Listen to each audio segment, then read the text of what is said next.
Hello बच्चों, let's see this question. This question says a particle of specific charge q by m is projected from the origin of coordinate with initial velocity ui cap minus vj cap. Uniform electric magnetic field exists in the region along the y direction. Magnitude of E and B. The particle will definitely return to its origin if. तो आपको बताना है कि particle दे रखा है charge जो magnetic field और electric field दोनों के अंदर मूव कर रहा है। तब वो पूछा कि जहाँ से वो चला वहाँ पर वापस आना है उसको, तो आपको बताना है इनमें से जो चार ऑप्शन है किसकी वैल्यू इंटीजर होनी चाहिए। तो यहाँ पर की कॉन्सेप्ट क्या होगा बेसिकली आपके पास कि आपका चार्ज पार्टिकल इलेक्ट्रिक फील्ड और मैग्नेटिक फील्ड में मूव कर रहा है, तो motion of electric field and motion of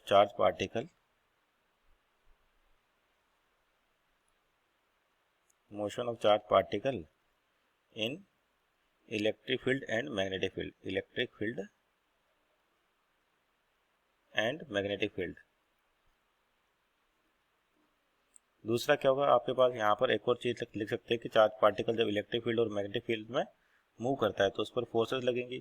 तो और वो फोर्स क्या कहलाएगी, आपके लोरेंज फोर्स कहलाएगी, क्योंकि जब इलेक्ट्रिक फील्ड के कारण फोर्स और मैग्नेटिक फील्ड के कारण फोर्स लगती है तो फोर्स कहलाती है लोरेंज फोर्स। यानी कि इस वाले चार्ज पार्टिकल दोनों फील्ड की वजह से फोर्स लगेगा।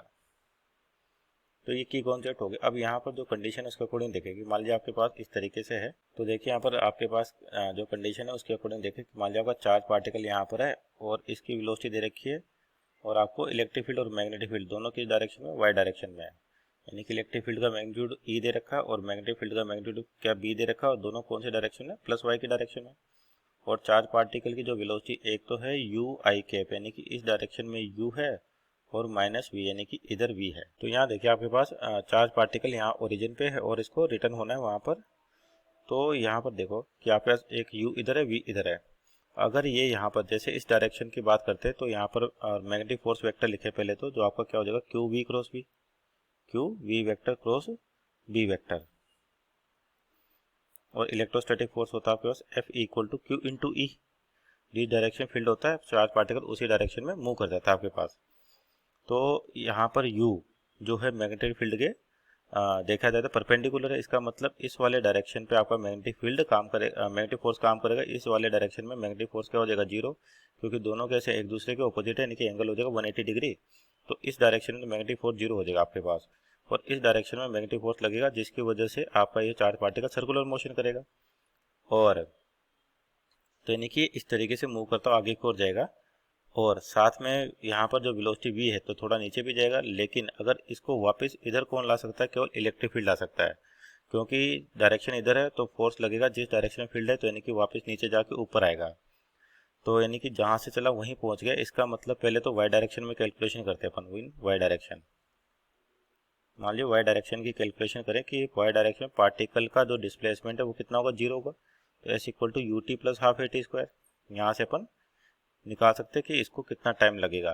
क्यों, क्योंकि इलेक्ट्रिक फोर्स जो आपका क्यू ई है, तो यहाँ से अपन एक्सीलरेशन निकाल सकते हैं Q E by M, Q E by M. तो डिस्प्लेसमेंट कितना है, जीरो है आपके पास। तो और यहाँ पर वेलोसिटी क्या है, वी, और टाइम मानते T plus half A T square. और डायरेक्शन ऑफ वेलोसिटी क्या नेगेटिव है तो माइनस का। तो यहाँ से टी की वैल्यू निकालें अपन, और ये हो जाएगा हाफ ए टी स्क्वायर, एक बार तो half A T square equal to कितना हो जाएगा, वी टी। तो एक टी से टी कट गया और ए की वैल्यू रखें तो 1/2 ए की वैल्यू है Q E by M into T equal to V. तो यहाँ से टाइम लगेगा आपका, टाइम की वैल्यू हो जाएगी 2mv अपॉन क्यू ई। मानते हैं पहली इक्वेशन है जो कि इसमें वाई डायरेक्शन के लिए। अब एक्स में बात करते हैं तो एक्स में क्या कर रहा है, सर्कुलर मोशन कर रहा है। तो सर्कुलर मोशन करता है जब मैग्नेटिक फील्ड के अंदर, तो टाइम पीरियड का आता है 2πm अपॉन बी क्यू। तो एक्स डायरेक्शन में देखें अब कि एक्स डायरेक्शन देखें अपन, तो टाइम पीरियड कितना होगा सर्कुलर मोशन की वजह से 2πm अपॉन बी क्यू, यानी कि आपके पास एक सर्किल कंप्लीट करने में इतना टाइम लगेगा। अब देखो ये टाइम, अगर एक्स डायरेक्शन का टाइम और वाई डायरेक्शन का टाइम आपस में क्या होना चाहिए, सेम होना चाहिए, क्योंकि अगर उसको वापस वहाँ मिलना है। तो अगर ये भी हो सकता है कि आपके पास ये टाइम है और इतने में ये हो सकता है कुछ राउंड, मान लो 2 सर्किल पूरा कर ले, 3 सर्किल, पर एक ही फिक्स है कि कंप्लीट सर्किल पूरा होना चाहिए जब आपका जो पार्टिकल इतने टाइम बाद जब क्या कर रहा है यहाँ पर पहुँच रहा है वाई डायरेक्शन में। तो एक्स डायरेक्शन में मान लीजिए एक सर्किल कंप्लीट करता है उस समय में, हो सकता है एक सर्किल करे, हो सकता है 2 सर्किल करे, पर कंप्लीट होने चाहिए तभी जाके वो दोनों आपस में मिलेंगे। तो यानी कि जो टाइम है दूसरे टाइम का क्या होना चाहिए, इंटीग्रल मल्टीपल होना चाहिए। तो यहाँ से क्या लिख सकते हैं आपके पास टी, जो टी है आपके पास टाइम जिसमें वापस वाई डायरेक्शन में जाके पार्टिकल फिर से वहाँ पहुँच रहा है। तो उस समय में हो सकता है कि ये इस टाइम में 2 चक्कर काट ले, 3 चक्कर काट ले, ये एक साइकिल का टाइम है, तो हो सकता है एन साइकिल से निकाल ले।